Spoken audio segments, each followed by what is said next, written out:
যে ভার্সিটির সন্ত্রাসরা ড্যাফোডিলের মতো একটা নাম করা ভার্সিটির সন্ত্রাসরা এই কাজগুলো করছে। তুচ্ছ ঘটনায় মধ্যরাতে সাভারের আশুলিয়ার খাগান এলাকায় ড্যাফোডিল ইন্টারন্যাশনাল ইউনিভার্সিটি ও সিটি ইউনিভার্সিটির শিক্ষার্থীদের মধ্যে ব্যাপক সংঘর্ষ হয়েছে। এটা রণক্ষেত্রে পরিণত হয়েছে পুরো এলাকা। এই ঘটনায় প্রায় অর্ধশত আহত হয়েছেন বলে প্রাথমিকভাবে জানা গেছে। রাত 12টা থেকে ভোর 4:30 পর্যন্ত দফায় দফায় হামলা, ভাঙচুর ও অগ্নিসংযোগে সবচেয়ে বেশি ক্ষতি হয় সিটি ইউনিভার্সিটির। এ সময় আইনশৃঙ্খলা রক্ষাকারী বাহিনীর কোনো প্রকার সহযোগিতা পাননি বলে অভিযোগ শিক্ষার্থীদের। গতকালকে হয়েছে যে তারা প্রথমে ড্যাফোডিল আর সিটির তো সবসময় মারামারি লেগে থাকে, মারামারি হয়েছিল, কিন্তু আমরা কখনো ভাবিনি যে তারা এইভাবে আক্রমণ করবে। আর আমরা তো হলে ছিলাম, মেয়েরা সেফ ছিলাম, ভাইয়ারা ছেলেরা যারা ছিল ওরা সবাই আনসেফ ছিল, ওরা বাইরে ছিল, অনেকের মাথা ফেটে তো হসপিটালও গেছে। আর সকালে দেখতেছি এই অবস্থা, পুরো এখানে মারামারি, এখানে তো পুরাই ধ্বংস করে দিল আমাদের ভার্সিটি। আমাদের ভার্সিটিতে এমনিতেই একটু ছোটোখাটো ভার্সিটি, কম টাকার ভার্সিটি দেখে এখানে কিন্তু মানুষজন বেশি পড়তে আসে। তার মধ্যে ওরা যদি ভার্সিটির এই অবস্থা করে, আসলে তো এগুলো কিছুই বলার নেই। এটা হচ্ছে ড্যাফোডিল কর্তৃপক্ষের ক্ষমা চেয়ে আমাদের ভার্সিটির ক্ষয়পূরণ দেওয়া।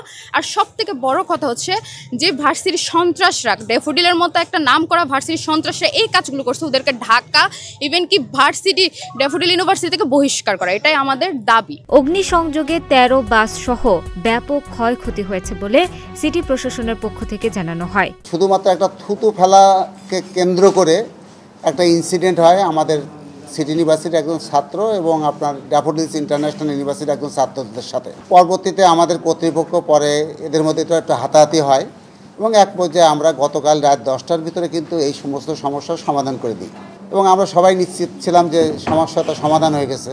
হঠাৎ করে রাত 10টার পরে থেকে শুরু করে আপনার রাত প্রায় 4টা পর্যন্ত ড্যাফোডিলস ইন্টারন্যাশনাল ইউনিভার্সিটির অসংখ্য দুষ্কৃতিকারী শিক্ষার্থী আমাদের সিটি ইউনিভার্সিটিতে আক্রমণ করে। এদিকে ড্যাফোডিল বিশ্ববিদ্যালয় প্রশাসনকে ক্ষমা চেয়ে ক্ষতিপূরণ দেওয়ার দাবি সিটি ইউনিভার্সিটি শিক্ষার্থীদের। আমরা কি মারামারি জানতাম যে মারামারি লাগবে আমাদের? আর আমাদের একটাই কথা হচ্ছে 3টা বাজে কোন ভার্সিটি স্টুডেন্ট কোন ভার্সিটি ঢুকে ভাঙচুর চালায়? আর এটা কেন? আমাদের ভার্সিটির এমন কোনো ডিপার্টমেন্ট নাই, সিএসসি, ইংলিশ, ত্রিপলি, এগ্রিকালচার, সব ডিপার্টমেন্টে ঢুকে সব ডিপার্টমেন্টের যাবতীয় ডকুমেন্টস আমাদের যারা যেটা বললো 2 মাস পর সার্টিফিকেট বেরোবে, আমাদের যাবতীয় ডকুমেন্টস সব কিছু ওরা নষ্ট করছে। এমনকি আমরা বলছি আমরা সমতা যাব, তারা যদি ভার্সিটি থেকে বিসিকে পাঠায়, আমাদের বিসি আছে, ভার্সিটি বিসি আছে, ইস্টার্ন বিসি আছে, আর মানার্থ ইউনিভার্সিটি বিসিআর আছে, তারা বসে সমতায় বসবে, তারা ডিন পাঠাইছে। আপনারা দেখবেন যে অলরেডি ডিন স্যার এসে আমাদের কাছে হাত জোর করছে যে ঠিক আছে, কিন্তু আমরা স্টুডেন্ট ধরিনি, আমরা ধরছি কি ডাকাত। 3টা বাজে কোনো সাধারণ স্টুডেন্ট ভিতরে আসতে পারে না। আর তাদের আসে রিভলভার ছিল, চাপাতি ছিল, যেটা চকচক করতেছিল। আমাদের প্রথমে স্টুডেন্টরা খাগান পর্যন্ত গেছে যাতে ওরা এদিকে ভিড়তে না পারে, ভার্সিটির ক্ষতি না করতে পারে। আমরা ভাবিনি ওরা ক্ষতি করবে। পরে ওরা করছে কি, যখন আমাদের টিচাররা গিয়ে আমাদের স্টুডেন্টকে নিয়ে আসছে, ওরা অতর্কিতভাবে পরে আবার হামলা করছে। হামলা করার সাথে আমাদের যে 20 জন যে আহত, ওরা বাঁচবে কিনা মারা যাবে তাও বলতে পারতেছে না। জরুরি ভিত্তিতে হাসপাতালে নিয়ে গেছি। এমনকি ওরা মেয়েদের হলে আগুন লাগাইছে। আমরা তাহলে কোথায় আছি? একটা ভার্সিটি স্টুডেন্ট হয়ে যখন মেয়েদের হলে আগুন লাগায়, মেয়েদের হলে ইট পাটকেল ছুঁড়ে মারে, তখন আমরা কোথায় আছি? আপনারা বলেন।